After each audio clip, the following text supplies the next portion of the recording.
Bia, can you nazo na kitchen ahụ? KZN. Kedu ife nazo na kitchen ka nsi achukwu? Mom, opizi oponye. Nzi gịnị? Opizi oponye. Oponye. Ofonye.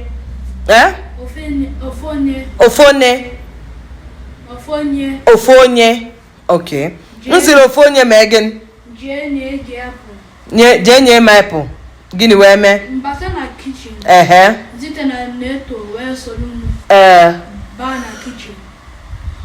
Nche ha chọrọ ịṅụ mmiri. So wee banyo mmiri ka m raise the apple. Mfu site na neto bịa gbakute m. Wee na-azọ the apple. Msi hapụ the apple na. Sumu kam je ne ya the apple. Asimba hana welu the apple from akamu. Hana eme gin. Hana welu the apple. Hana welu the apple from aka gị. Gịnị wee mee? Wepai. Neto gịnị ka unu na-azọ?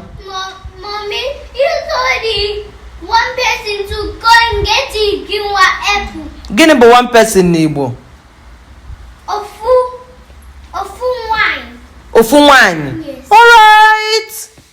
So from Macom wega I Muna sazi we solo.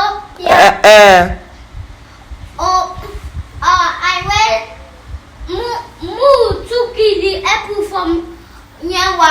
Okay, Mu took the apple from Nyawa. Yes. Okay. Drag it back from Muwa hand. Or drag it back from Muwa hand. Wait take it again. Where wash it? Where come here? Now try to give it to Kingwa. Okay, ona zoya. All right. Chim zitere ona zoya kedu ife unu na-azọ? Mom, you got ofonye from I. Ofonye from I. Ije fruit. Okay. So nje can me yegi fruit. Afamupu the ofu one that was mentioned first. Okay, afa gị bụ the ofu one that was mentioned first. Gịnị bụ mention n'Igbo? That mepe ọnụ ya wee gwa first. Okay, that mepe ọnụ ya wee gwa first. Okay. So nje na fridge wee welu apple.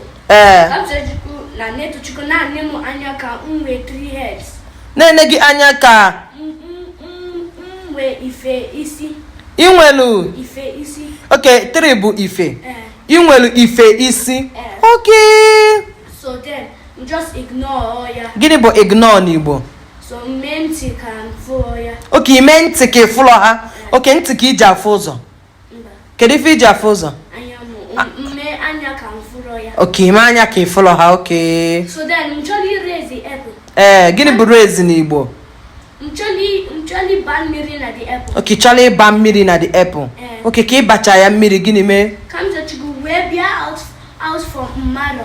Okay, bịa out from Mmalo. Imalo? Obiesi. Okay, Imalo Obiesi. Okay. So then I went to the apple from Mua. Because Je no Lord Tobiko. Okay, say Je no Lord Tobiko. Okay. Neto chuku we babuta also. So then actually now I saw the apple from Akamu. When see happen this apple. Mommy's first daughter. I'm making food for you guys, so I'm supposed to be the one in here my mom food also. Okay. Where have see umba? Oh, I'll never chuku where's up with stop there. Boy. Where pie. So asimofonye ni munje nyama je sachala m apple kanta. Nyama ka unu je na kitchen zobo onye ga sachala m apple. No bogo. We na-etelu m deti na apple nwa mmata. Akwa apple anu nwunji n'aka bụ nkunu wetelu m kanta. Nyama ka unu na kitchen na-aza azọ. Anazi m ata. Anazi m ata. Mba, anazi m ata. Welu unu apple unu je bụ unu enye m headache n'ụlọ. Mommy, please take. Mommy, take.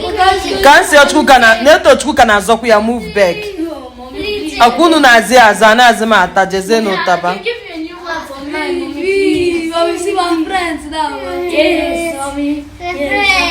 Friends. Unu bụ friends. Unu ada azọzi azọ. Yes. Nyenu m apple. Thank you. Love you. Love you.